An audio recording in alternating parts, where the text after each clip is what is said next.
자, 여러분 한번 볼까요? 자, 이제 인사는 그만하시고. 자, 우리가 인생을 살다 보면 말이죠.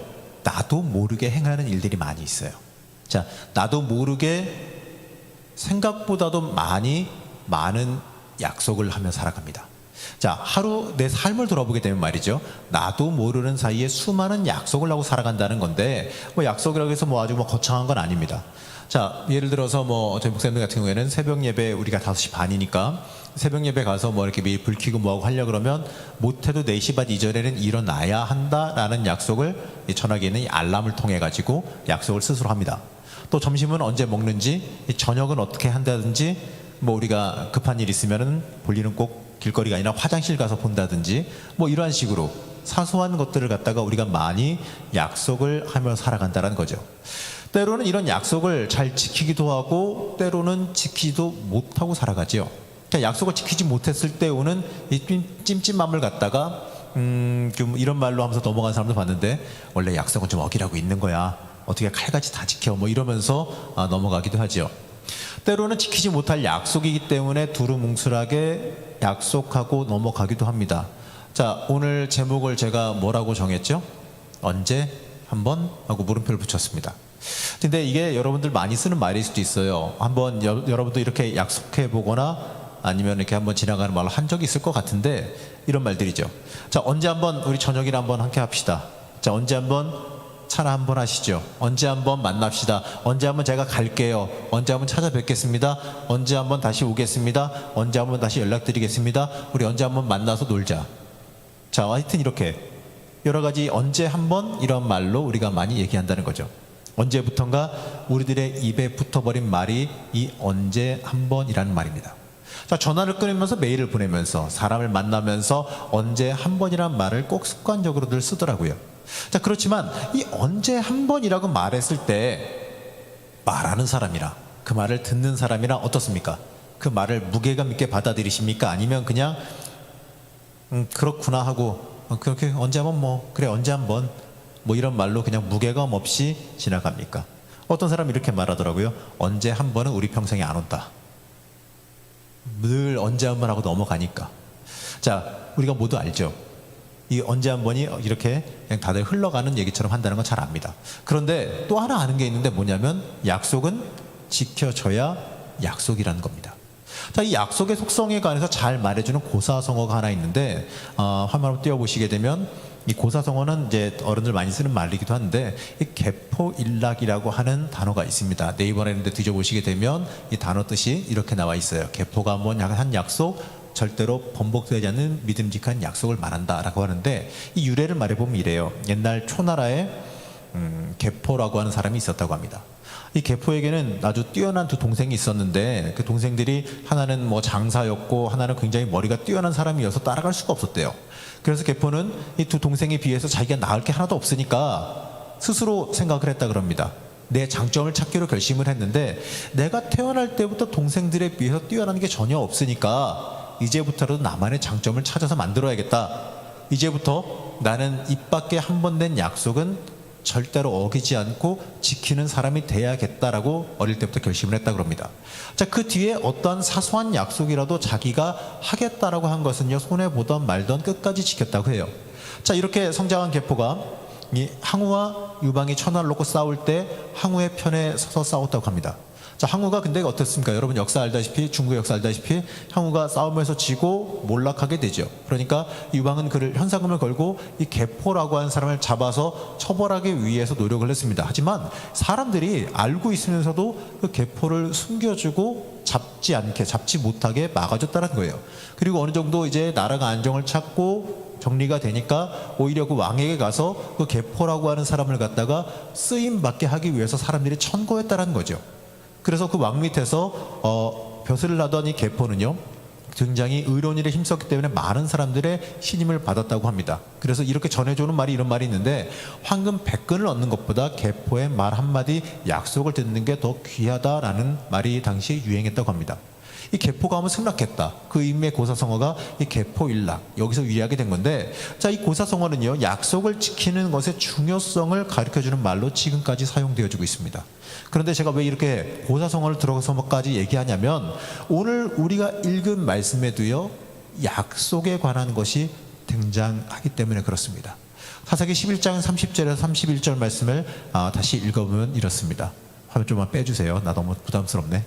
자, 그가 여호와께 서원하여 이르되 주께서 과연 암몬 자손을 내 손에 넘겨주시면 내가 암몬 자손에게 평안히 돌아올 때에 누구든지 내 집 문에서 나와서 나를 영접하는 그는 여호와께 돌릴 것이니 내가 그를 번제물로 드리겠나이다 하니라. 자, 이건 참 놀라운 이야기죠. 사사 입다의 이야기입니다. 오늘 함께 보는 말씀은 사사 입다라고 하는 사람의 이야기인데, 자, 그가 무시무시하고 경솔한 약속을 하고 전쟁터로 나갑니다. 자, 하나님께서 함께 하는 전쟁이었습니다. 그렇기 때문에 불리한 전쟁이었지만 하나님께서 함께 하시는 전쟁이었기 때문에 크게 승리하고 이제 집으로 돌아옵니다. 자, 그런데 안타깝게도 말이죠. 결론적으로 말하면 이 사사 입다가 하나님 이기게 해주시면 나를 마중 나오는 가장 첫 번째 사람을 갖다가 하나님께 인신제사를 드리겠습니다 라고 약속을 했는데, 자, 안타깝게도 승전보를 울리며 집에 들어가는 그 입다를 가장 먼저 나와 맞이한 사람이 있는데 그게 누구냐면 입다의 무남동료 외동딸입니다. 입다의 무남동료 외동딸이 아빠의 승전을 축하하면서 가장 먼저, 누구보다도 먼저 뛰어나와서 아빠를 맞이한 거죠. 자, 이 경솔한 약속을 했던 그 입다가 마음이 어떠한 마음이 들었을까요? 굉장히 복잡했을 겁니다. 승전보를 울리면서 굉장히 기쁜 마음에 오다가 눈앞에 자신의 가장 귀한 딸이 눈앞에 가장 먼저 오는 걸 발견했을 때에 그의 마음이 어땠을까요? 슬픔을 이기지 못한 입다였지만 결국 출전하기 전에 하나님 앞에서 약속했던 대로 자신의 이 무남동료 외동딸을 하나님께 번제로 드립니다.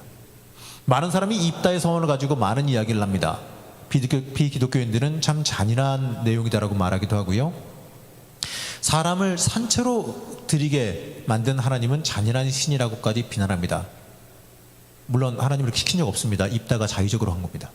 어쨌든 간에 신학자들은 또 이렇게까지 말하는데, 입다의 딸이 진짜로 번제로 들어졌다기보다는 하나님께 드리겠다라고 한 말은 성전에서 평생을 봉사하게 한다는 말로도 해석할 수 있으니까 사무엘처럼 하나님의 성전에 드려진 것이다 라고 설왕설래하기도 합니다. 하지만 어쨌든 간에 오늘 말씀에서 죽음에 관한 이야기가 몇 번이나 나오고 있고 입다의 마음이 슬퍼서 쓰러질 지경이 되었다라는 것을 보게 되면 하나님께 번제로 드린 게 맞지 않나 라고 해석하기도 합니다. 자, 여기에 관해서 많은 이야기들을 할 수 있습니다. 이게 옳다 틀리다, 입다가 경솔했다 아니다, 이게 잘못된 신앙이다 믿음이다, 뭐 여러 가지 이야기를 할 수 있을 텐데 저는 오늘 그 관점이 아니라 다른 관점에서 이야기를 살펴보려고 합니다. 자, 이 핵심의 주제로 저는 뭘 잡냐면 약속을 잡습니다. 자, 입다의 딸이 실제로 번제물이 되었냐 아니냐, 이거는요 지금 제가 나누려고 하는 말씀에서 중요한 게 아닙니다. 입다가 약속을 지켰느냐 지키지 않았느냐, 하나님 앞에 했던 그 약속을 지켰느냐 지키지 않았느냐가 중요한 관점이죠. 자, 오늘 말씀이 말하려고 하는 것은요, 고통 가운데서도 하나님 앞에 한 서원과 약속을 지킨다라는 겁니다. 어떻게 되게 보면요, 먹기 싫은, 받기 싫은 언약이라도요 하나님께서 주신 거라면, 약속한 거라면 받아 먹으란 이야기입니다. 자, 입다와 딸은요 슬픔과 고통 가운데서도요 하나님 앞에 하는 그 소원을 담담히 지켜나갑니다. 그 이유를 성경이 이렇게 말하는데 35절과 36절에서 거듭 나오는 단어는요, 여호와께 입을 열었으니, 이런 말로 표현합니다.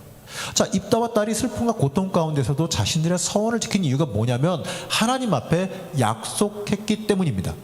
하나님께 한 약속은요 반드시 지켜야 된다, 이것이지요. 그리고 그 두 사람은요 흔들림 없이 하나님 앞에 한 약속을 믿음으로 지킵니다. 입다와 그 딸의 이런 모습은요 어떻게 보게 되면 당시 이스라엘에게 정말 많은 걸 가르쳐주는 내용입니다.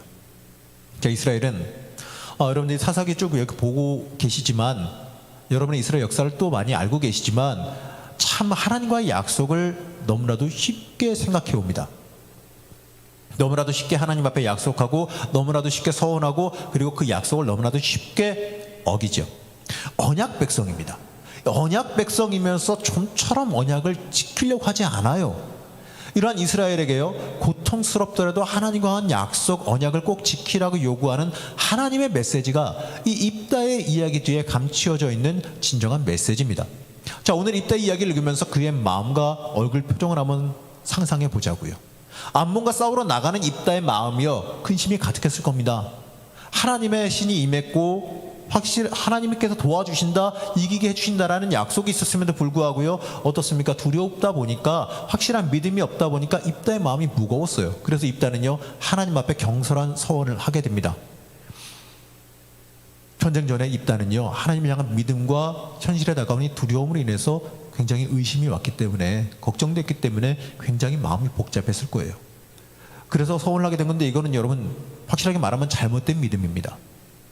내가 무언가 하나님 앞에 대가를 치르고 무언가 드려야지만 거기에 대한 대가로 하나님께서 약속을 지키시고 나를 도와주시겠지라는 생각은요, 세상적인 믿음이에요. 뭘 주셔야 주겠지, 뭘 주셔야 주겠지, 뭘 드린 만큼 받겠지 하는 세상적인 믿음입니다. 이건 잘못된 믿음은 100% 확실합니다.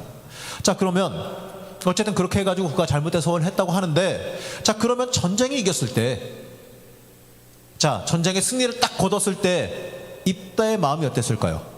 엄청 기뻤겠죠. 질 줄 알았는데 이겼으니까. 자, 지금까지 입다는요, 사람들에게 내쫓겨서 나가서 살았던 사람이기 때문에 자신의 그 불우한 가정 환경, 고난을 돌아보면서, 이야, 이제 드디어 이루었다, 하나님께서 나를 회복시켜 주셨구나, 이제 나 전쟁에서 승리했구나, 난 이제 성공했구나, 이러한 마음으로 들떠서 돌아왔을 겁니다. 오늘은 내 인생의 최고의 날이다, 내 인생의 전환점이다, 내 인생의 정점이다 생각하면서 왔을 거예요. 그런데 물론 가면서도요, 하나님과 한 약속 안 잊어버렸을 겁니다. 안 잊어버렸고 하나님께 한 약속을 지키면서 내가 이제 집에 들어가면서 내 충실한 종이 됐던 누가 됐던 하나님께 약속한 대로 지키리라, 그렇게 단단히 결심하면서 왔을 거예요. 그런데 집에 오면서 자신을 맞이하러 나온 사람이요, 자신의 무남동료 외동딸이었다는 것을 눈으로 보는 순간 어떻겠습니까? 그의 마음은 무너졌을 것이고요, 가장 최고의 날 아니요, 가장 최악의 날이 됐을 거고요, 가장 그의 얼굴 표정도 굉장히 심하게 일그러졌을 겁니다. 단 며칠 사이에 인생의 희노애락을 경험한 거죠. 자, 그것도 사람이 경험할 수 있는 최고의 강도일 겁니다. 자, 이때 이러한 마음과 이 얼굴 표정은요, 그의 사역의 여정, 언약의 여정에 기쁨뿐만 아니라 두려움과 고통도 같이 있다는 것을 우리에게 깨닫게 해줍니다. 자, 여러분, 그리스도인의 삶, 여러분의 삶에는요, 그래요, 매일매일 좋은 일만 있으면 저는 참 좋겠습니다만, 어떻습니까? 우리의 삶이 기쁨만 있는 게 아니라 괴로움도 많고 어려움도 함께 있다는 것을 말씀을 통해서 여러분 알게 되는 거죠. 여러분 인생도 그렇지 않습니까? 자, 입다가 승리했을 때, 정확하게 입다가 서원을 하고 승리를 얻게 되었을 때, 자신이 한 서원을 아마 자랑스럽게 생각했을지도 몰라요. 내가 이 서원을 했기 때문에 하나님이 지켜주셨어, 내가 이 서원을 했기 때문에 하나님께서 그 대가로 이기게 해주셨어, 난 잘 지키면 돼, 그러면서 난 잘했어, 이랬을지도 몰라요. 하지만 내가 한 그 서원이 다른 사람의 목숨을 담보로 한다는 그 생각은 하지도 않았다라는 거죠. 하나님이 이 사람을 제물로 바치는 것을요, 그렇게 금하셨는데 그 사실을 깨닫지 못하고 서원을 지키려고 가볍게 집으로 돌아오고 있었다는 겁니다. 여러분이 많은 걸 생각하게 만들어주죠. 하나님이 원하시는 걸 해야지, 내가 원하는 걸 마음대로 해놓고 하나님이 원하시는 거야 갖다 붙여서도 안 되고요, 내가 원하는 내 마음대로 내 멋대로 내가 내 기준대로 다 해놓고 나서 하나님이 원하시는 일이야, 하나님이 바라시는 일이야, 하나님께서 이렇게 하길 원하셨어, 누가 그래요? 우리가 혹시 그러고 있지는 않나요? 이것도 한번 우리가 생각해 볼 필요가 있다는 거죠. 내 멋대로 내 생각대로 나 좋을 대로 살아가면서 하나님의 뜻이다라고 갖다 붙이고 있지는 않은지 우리가 한번 더 돌이켜 봐야 됩니다. 자, 그런데 어쨌든 간에 이러한 입다의 마음이요, 아까도 이야기했지만 순식간에 고통으로 변하죠. 외동딸입니다. 무남동의 외동딸, 자신의 모든 권리와 재산, 이제 앞으로 자신이 이스라엘의 지도자로서 누릴 권력, 재산, 이 모든 것을 상속해야 될 딸이 자신을 처음 맞이하러 나왔거든요. 아마 이때서 깨달았을지도 몰라요. 내가 한 서원이 얼마나 경솔한 것이었고, 얼마나 미련했던 것이고, 얼마나 하나님과 관계없이 하나님의 마음을 헤아리지 못하고 자기 멋대로 인간적인 욕심에 의해서, 인간적인 의심에 의해서 저지른 잘못인지를 깨달았을 겁니다. 그러나 이미 엎질러진 물이죠. 제가 전에 교육부를 옛날에 맡았을 때 중고등학교 애들 수련회를 갔을 때 일부러 애들 수련회 코스 중에 이런 코스를 하나 만들었던 적이 있습니다. 애들 코스 중에서 물론 이제 바닥에 땅 속에다가 비닐을 깔아놓기는 했어요. 그리고 그 위에다가 모래를 덮어놨습니다. 그리고 애들한테 아무것도 모르는 천진난만한 애들한테 약 한 1리터 정도쯤 되는 물 바가지를 하나 줍니다. 그리고 아무런 설명 없이 그냥 바닥에다가 쏟아 부으라고 시킵니다. 그리고 애들한테 종이컵을 하나씩 주고 원상 회복하라고 시켰습니다. 참 못됐죠. 애들이 정신 못 차리고 밑에 흙 쥐어 짜고 뭐하고 하면서 그게 어떻게 다시 담으려고 애쓰더라고요. 근데 그게 말이 돼요? 근데 정말로 한 반 컵 정도를 하는 애들도 있긴 있었어요. 어쨌든 간에 그걸 하면서 애들한테 알려준 게 뭐였냐면 엎질러진 건 다시 돌이키지 못한다. 이거 알려준 거거든요. 너희의 신앙 속에서도 잘못 행하거나 잘못한 것들은 돌이키기 이만큼 어렵다라는 것, 그걸 가르쳐주기 위해서 한 건데 입다도 마찬가지예요. 이미 엎질러진 물입니다. 하나님 앞에 입을 열었던 자신의 과거가 있기 때문에 어떻게 보면 슬픔과 고통을 동반하는 약속을 지켜야 했다라는 거죠. 언약의 길을 계속하기 위하여 이 입다는요, 슬픔과 고통의 길을 정면 돌파하기로 결심합니다. 이러한 입다를 바울은요, 히브리서 11장 32절에서 이렇게 말씀하는데 이렇게 칭찬합니다. 내가 무슨 말을 더하리요? 기드온, 바락, 삼손, 입다, 다윗 및 사무엘과 선지자들의 일을 말하려면 내게 시간이 부족하리로다. 자, 이렇게 기드온, 바락, 삼손 이렇게 얘기하는데 입다가 다윗과 같은 반열에 들어가 있다는 거예요. 그가 뭐 특별하게 뭘 전쟁을 잘 싸워 이겨서 그가 지도력을 잘 발휘해서 이게 아니라 바울이 입다를 칭찬한 것은요, 그가 서원을 이행한 거기 때문에 그렇습니다. 딸을 바친 행위 자체가 옳다는 얘기가 아니라 그 행위가 옳기 때문이 아니라 하나님 앞에서 한 서원을, 하나님 앞에서 한 약속을 지키려고 했다라고 하는 그 믿음의 자세를 칭찬한 겁니다. 하나님의 이름으로 한 서원이었기 때문에 자신에게 불리하고 고통이 올지라도 지켰다라는 그 입다의 믿음을 칭찬한 겁니다. 입다는요, 인신제사, 이건 하나님이 분노하시는 일입니다. 그 행위를 통해서 하나님 앞에 악을 행한 건 틀림없는 사실입니다만 하나님의 이름으로 한 약속을 지키려고 하는 그 믿음은요, 바울의 칭찬을 받고 믿음의 선조의 반열에 들 정도의 일이었다는 겁니다. 자, 이때 이러한 인생 여정은요, 출애굽한 이스라엘 민족의 여정을 떠오르게 만듭니다. 자, 그들이 애굽을 빠져나오고 홍해를 가르고 탈출할 때, 그리고 시내산에서 하나님과의 언약을 체결할 때까지만 해도 그들은요, 기쁨의 여정이었습니다. 물론 그 가운데 하나님 앞에 불평을 행하는 사람들도 있었고 여러 가지 어려운 일도 있었지만 전반적으로요, 하나님의 언약이 백성이 되어서 새로운 땅의 주인이 된다라는 것은요, 이 지금까지 이집트에서 노예 생활을 하던 이스라엘 사람들에게 있어서 어떻게 보게 되면 가슴 설레는 희망과 같은 일이었습니다. 그런데 문제는 그들이 땅을 차지하고 가나안 땅의 새로운 주인이 된 다음에 발생합니다. 이제 땅을 차지한 이스라엘에게 있어서요, 하나님의 언약은 거추장스러운 것이 되어져 버렸습니다. 여러분도 별 차이 없을걸요? 기도 제목이 있어서, 급한 일이 있어서 하나님 앞에 매달릴 때, 그때는 여러분 아마 믿음 좋을 겁니다.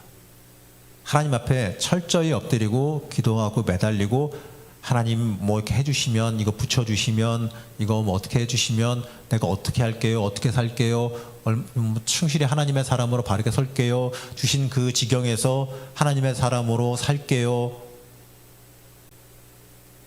어떻게 해요, 여러분? 그 응답받고 그렇게 살고 계십니까? 하나님께서 그거 들으면서 이러지 않을까요? 거짓말. 에이, 이러면서 여러분 말 듣고 있지는 않으셨을까요? 중요한 건 말이죠, 기도할 때가 문제가 아니라 응답 받고 난 뒤에가 문제라는 겁니다.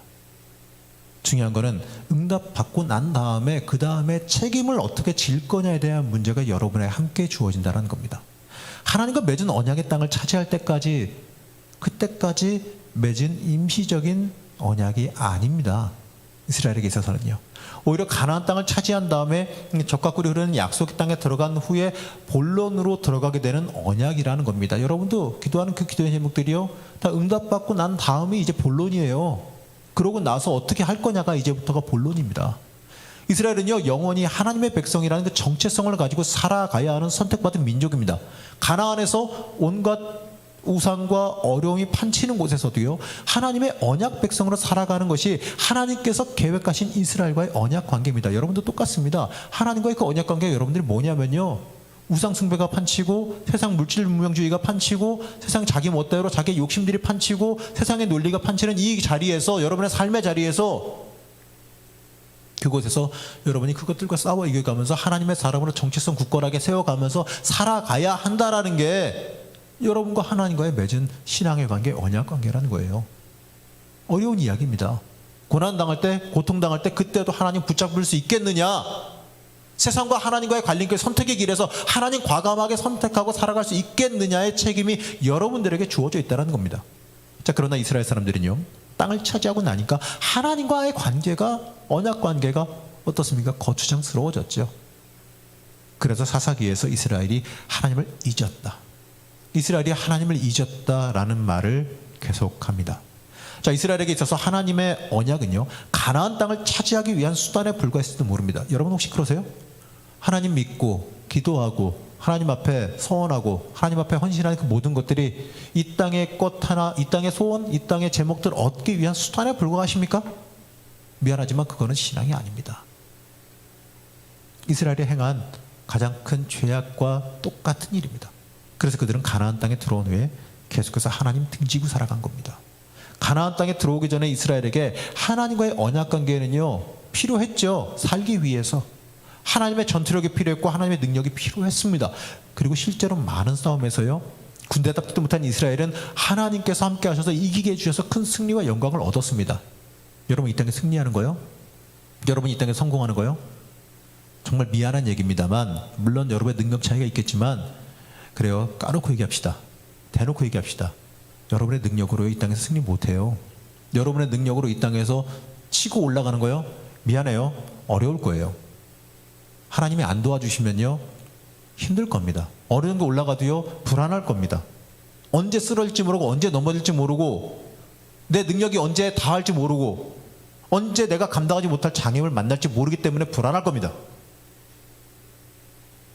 이 세상 살아갈 때 여러분 하나님의 능력 필요합니다. 여러분의 인생에 하나님의 능력 아니면요, 글쎄요, 얼마나 갈까요? 하나님의 능력이 여러분들을 붙잡아 주시고 도와주시고 지켜주시고 길을 열어주시고 여러분의 인생을 갖다가 막는 그 모든 것들을 막아주시고 길을 여시는 하나님의 은혜가 있기 때문에 여러분들이 살아갈 수 있고 이 땅에서 승리할 수 있고 이 땅의 미래와 소망을 가지고 여러분들이 그럼에도 불구하고 살아갈 수 있게 되는 겁니다.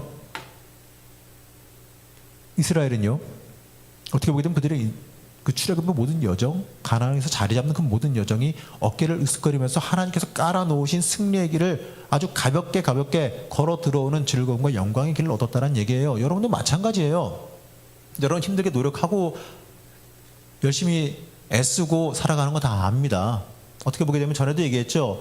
여태까지 살아왔던 모든 세대 중에서 모든 기성세대 다 통틀어서도 여러분의 세대가 가장 스펙이 높고 가장 치열한 경쟁 속에 살고 있고 가장 많은 노력, 정말 힘든 노력을 하며 경쟁하며 살아가고 있다는 걸 잘 압니다. 그런 여러분들에게 감히 노력을 더하라고 나 때는 얘기하면 진짜 그건 나쁜 사람들이라고 얘기도 했잖아요. 맞아요. 근데 이거 아세요? 그나마 여러분들이 노력하는 그렇게 그 길도요, 사실은 하나님께서 깔아놓으신 길이에요. 하나님께서 그나마 할 수 있게끔 해주신 길이라는 걸 여러분들이 그럼에도 불구하고 깨달아 알아야 한다는 겁니다. 자, 그런데요, 그러한 이 길을 걸어왔던 이스라엘이 가나안에 들어오니까 상황이 달라졌죠. 자, 큰 싸움은 끝나고 가나안은 이스라엘의 땅이 되었습니다. 이제 계속해서 하나님과의 언약 관계를 유지하는 것이 남았는데 이게 귀찮고 힘들어요. 하나님의 백성으로 살아가는 것이, 하나님의 다스림 받는 게 불편해졌어요. 가나안에도 여러 신들이 있고 그 신들이 가나안에서의 삶에 도움을 줄 것만 같이 느껴지거든요. 거기다가 더구나 하나님과 이 언약 관계를 기억하는 조상들이요, 이제 세상에 떠나고 없습니다. 그러한 상황 속에서 여전히 하나님의 언약을 유지하는 게 불필요해 보이고 불편해 보였다는 거예요. 가장 중요한 것은 하나님과 언약의 법들, 율법을 지키는 게 너무 제한되는 게 많기 때문에, 너무 지키는 게, 내 욕망을 자제해야 될 게 너무 많기 때문에 너무 힘들고 어려웠다라는 거죠. 내 욕심도 포기해야 되고 헌신해야 되고 내게 있는 것을 하나님께 드려야 합니다. 자, 그러나 가나안의 신들의 법은 매우 쉬워 보이고요. 어떤 경우에는 그것들이 내 욕망 채워주기도 하고, 어떤 경우에는 내 생각, 내 욕망, 내 욕심과 부합할 때도 있어 보이는 거예요. 그러니까 이런 말을 하지. 때가 어느 때인데, 이젠 시대가 바뀌었는데 어디 이렇게 유행 다 간 걸 자, 이렇게 얘기할 수 있다는 얘기죠. 이렇게 생각하는 사람들이 생겨나기 시작했고, 하나님을 떠나 다른 신들과 언약을 맺는 사람들이 늘어나기 시작합니다. 하나님의 언약은 어떻게 보면 이제부터 본론인데, 하나님의 언약은 이제부터 시작인데, 이제부터 언약을 지켜 행할 수 있는 터전을 만들어 준 건데, 이제 본론에 들어가려고 그러는데, 이제 영광의 시간이 다 지나가고 이제 어려움의 시기가 오니까, 자기가 책임져야 될 시기가 오니까 하나님과의 언약 관계가 불편해졌다는 얘기죠. 광야에서는 하나님께서 이스라엘을 섬겨주셨으니까 이제 하나님을 섬겨야 되는 시대가 된 겁니다. 지금까지는 하나님께 받기만 했는데, 이제 하나님께 내가 가지고 있는 것들 드려야 되는 거예요. 하나님께서 언약의 의무를 다해 주셨으니 남은 것은 이제 이스라엘이 언약에 대한 책임과 의무를 다해야 되는 겁니다. 자, 그러려면 많은 것들을 포기해야 되고 많은 것들에 대한 의무를 짊어져야 합니다. 쉽고 즐거운 일들만이 아니죠. 여러분들, 여기는 이제 청년 보니까 진학보다도 이제 대부분 취업이라든지 앞길 놓고 기도 많이 하실 겁니다. 그래요. 내가 그거 놓고 기도할 때까지는, 수많은 그 경험으로는 놓고 기도할 때까지는 열심히 하더라고. 놓고 기도할 때까지는 절박하고, 놓고 기도할 때까지는 어떻게든 간에 하나님 앞에 잘 보이려고, 이쁘게 보이려고 애쓰는 게 보여요. 그렇게 살고 실제로 그렇게 남들이 보기엔 어떨지 몰라도 딴에는 노력하더라고. 전과 다른 모습과 전과 다른 삶을 좀이라도 보입니다. 근데 이것들이 말이지, 되고 나면, 좋은 직장 들어가고 기도 제목들 어쨌든 해결되고 나면 핑계가 늘어나요. 회사 일이 많아서, 어제 너무 늦게까지 야근해서, 야근은 무슨 알아보니까 뭐 밤새 돌았더구만. 뭘 해서 어째서 저째서, 집이 멀어져서 뭐해서, 자꾸 핑계가 늘어나요. 자, 죽을 길 걸어가는 겁니다. 이제부터 그 직장에서 치열하게, 더 어려운 자리에서 치열하게 하나님의 사람으로 살아가고, 그곳에서 영향력 발휘해서 하나님의 능력으로 빛을 발하라고 하나님께서 붙여주시고 하나님께서 길을 열어주셨는데, 왜 거기에서 주저앉아 버리고 마냐라는 거죠. 그게 이스라엘의 모습이거든요. 하나님께서 이제 그곳에서 하나님의 민족으로, 하나님의 백성으로 빛을 발하고 그곳에서 하나님의 영향력을 밝혀 보여주라고 그곳을 차지하게 해주셨는데, 거기에서 누리고 쓰고 즐기는 데 바빠가지고 본질을 잊어버리는, 정체성을 잃어버리고 많은 죄악을 범했다는 겁니다. 오늘 입다를 통해서 이스라엘에게 주신 하나님의 말씀은 이것입니다. 입다를 통하여 괴롭지만 서원을 이행하는 그 일을 보여줌으로 인해서요, 힘들고 어렵지라도 언약을 유지하는 게, 하나님과의 관계, 하나님의 약속을 지키는 게 얼마나 중요한 일인가를 다시 한번 생각하게 만들어줍니다. 동시에 너무나도 쉽게, 그래 막말로 단물만 빨아먹고 언약을 헌신짝 버리듯이 하는 이스라엘을 책망하는 말씀이기도 합니다. 때로 언약은 씁니다. 하지만 그 언약을 삼킬 줄도 알아야 되는 하나님의 책망입니다. 하나님께서는 그렇게 하고 계십니다. 약속을 지킬 수 없는 상황 속에서도 입 밖으로 내뱉으신 말은 틀림없이 이루십니다.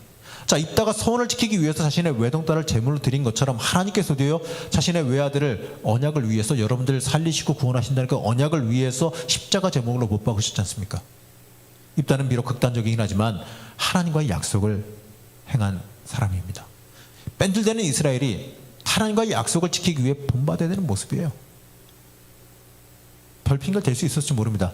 내가 언제 죽인다 그랬어. 그만큼의 재물을 드린다 그런 거지. 말 바꿔도 되고요. 나는 여자를 말한 게 아니야. 남자를 말한 거야. 내 딸 뒤에 따라오는 쟤를 잡을 거야. 어떻게든 간에 핑계로 둘러댈 수 있었어요. 그리고 그런 위치에도 있었고.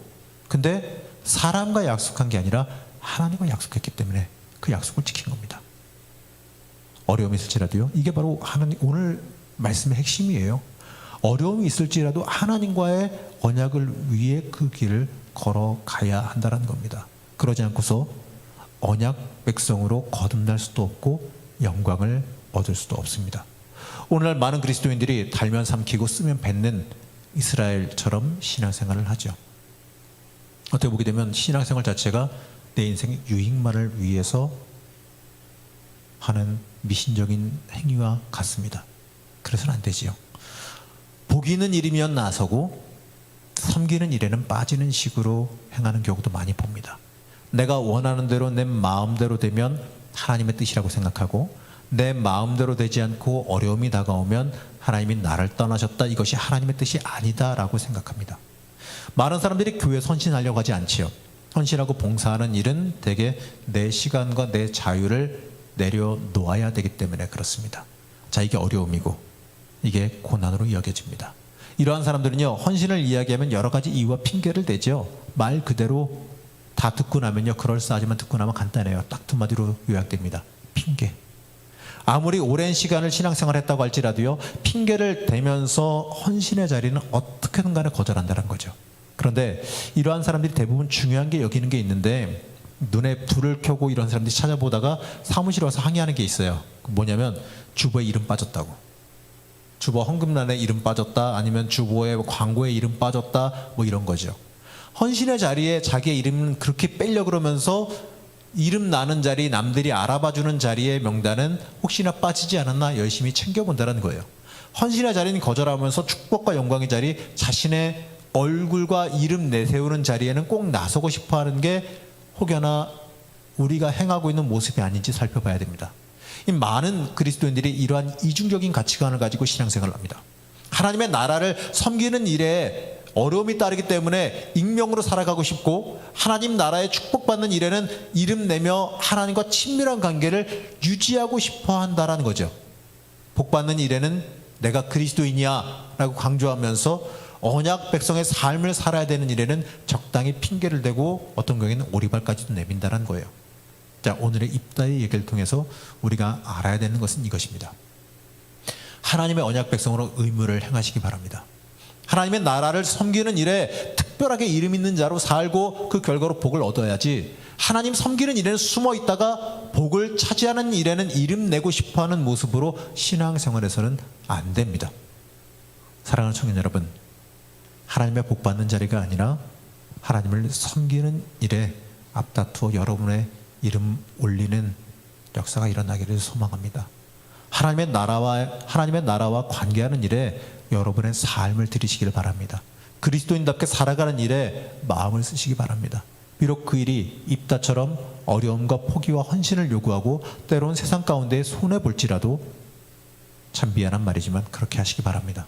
그렇다면 여러분은요, 하나님의 언약 백성으로 올바로 설 것이며 하나님 나라의 참된 복받는 삶을 살아가게 될 겁니다. 하나님의 사람으로서 참된 자리, 하나님과 신실한 관계를 유지하는 신앙인, 하나님을 진정으로 높이고 위하는 신앙인이 여러분이 되시기를 축복합니다. 자, 오늘 제목처럼 말이죠, 하나님께 언제 한 번이라고 헛된 약속하는 여러분 되지 않기를 바랍니다. 하나님 언제 한번 갈게요. 하나님 언제 한번 기도하죠 뭐. 하나님 언제 한번 헌신할게요. 자, 어제 방지현 전사님을 만났는데, 내년 계획을 세우면서 방지현 전사님을 만났어요. 근데 재밌는 명단을 갖고 계시더라고. 올해 초에 청년들에게 연락하면서 헌신을 부탁했더니, 전사님 내년에 할게요.